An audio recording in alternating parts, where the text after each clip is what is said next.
Khubor ka Batisi TV. Lawan Rashapi da ka Frank Motors. The dark is here to rule. As a parent, I know my child needs more space to play and to learn. A school which learns him better and teaches him better, where he finds live models for love, affection and dedication, where he can nurture his individuality and be a future leader. And here's where I stand. Blessings International School, Tirukkural, Chingalpet. For admissions, contact 9688999811 8012553412 73730 Usumbun Menteri Rang Bak Jalau ubak Preston tensong hak arpusan terik uyayong arja afulai. Ulo ong bak Jingpynkynriah igi beri besa atiam yo molong kanya Beit Shakhmat ladagi ong sakum nuru. Hak jingakran bigilat petai kubur hak arpusan terik uyayong arja afulai.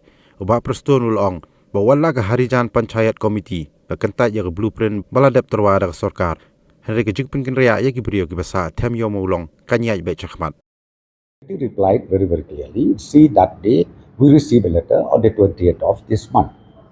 They sent a letter and then their stand is very clear that they don't accept the blueprint presented by the government, sent by the government to all of them.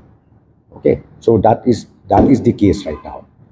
So if you ask me whether the government will go ahead with the proposal, the proposal is very clear. Relocation, as I said to you from day one, relocation has to take place. Whatever you say, relocation has to take place.